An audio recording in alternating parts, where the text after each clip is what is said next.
Hi, I'm Phil Coley and welcome to this follow-up Friday. So those of you that are not familiar with this is something we used to do with our customers, particularly through lockdown, and we found it really popular. So we've decided to continue with it, but also we're going to put it out there publicly as well. So every Friday we're going to be bringing you Follow-up Friday. So what is Follow-up Friday? Follow-up Friday is a little motivational push for you to do the follow-ups on some of those inquiries, some of the proposals you've had, to make sure you get them over the line. So it's really easy when you're running a business and when you're in sales that you always go to the next shiny thing, or you're working on the next proposal, and what you're doing is you want to get it out there and you want somebody to go yes, and then you get busy with the onboarding, but you also forget the other proposals that you've got out there. So for me, the biggest thing in sales is following up. And so I really want to have something that helps you every week to go, right, yeah, I must finish that off. So each week I'm just going to be looking at one technique to follow up. Maybe look at a bit of technology, look at a technique, but actually a way for you to follow up.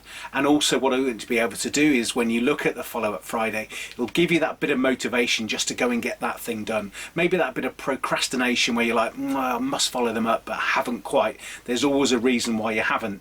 The key thing is the follow-ups.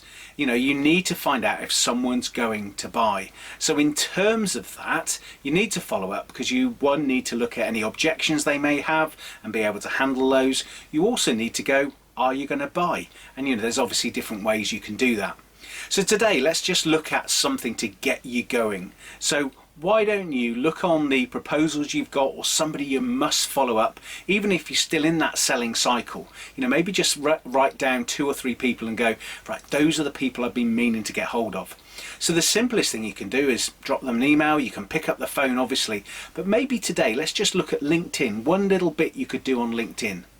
So for me, one of the things I've always looked at in following up is trying to see where your audience is. How do people respond? So do they respond well to the phone call, to an email? But technology has changed. Now we've got LinkedIn in front of us and I speak a lot about LinkedIn. So today on LinkedIn, you could actually go and look at some of the posts of somebody you're targeting, somebody you're chasing up or is on that follow-up list you haven't got around to yet. Why don't you go and look at 1 or 2 of their posts and maybe just like them? You know, that like of one of their posts can be a little bit of a nudge, and they might go, oh yeah, I must get back to you, and they come back to you. You might even want to put a comment on there. You don't want a comment going, are you going to come back to me? But you just want to put a comment about, oh, that's a really great piece of advice, or something that they put in there and that you could engage with. You know, that can be seen as a follow-up because you're engaging with the person that you've sent something to. The other side you could do as well, particularly if you've chased somebody through email a lot or phone calls and they still haven't got back to you, just use LinkedIn, drop them a line. Just drop them a message. So, you know, hi, how you doing? You know, weekend's here, great. You know, it's hope you're gonna have a great weekend. Have you got some things planned? And you know, soon we'll be able to get out and about again, which will be great. Just checking you got my emails. You know, I know you're really busy, but I thought I'd just check your email, you know, to see if you got it from me and you know if there's any questions and you know when can we get a call put together. That could be one thing that you could proactively go and do.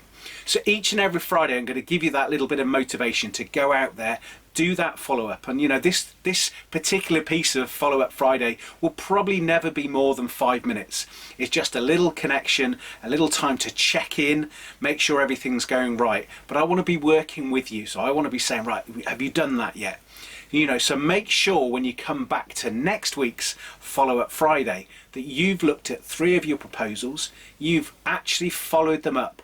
Now you can follow them up in a normal way, but actually why don't you follow up, you know, 1 or 2 of them on LinkedIn, like a couple of their posts over the coming days, and actually just drop them a line if they haven't come back to you going, just checking you've got my email.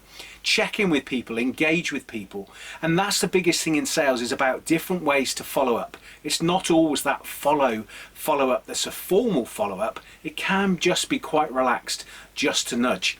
I followed somebody up only a week ago on LinkedIn, and we've actually been in the sales process for about 3 months now, and actually they came back to me on the LinkedIn message saying, please stay in touch, yes, if you could just send something over, and I just wanted to have a look at a couple of things.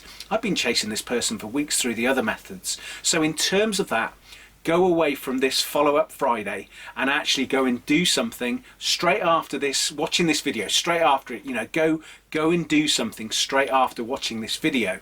And in terms of that, actually see how that works for you. Remember, every Friday, Follow-up Friday.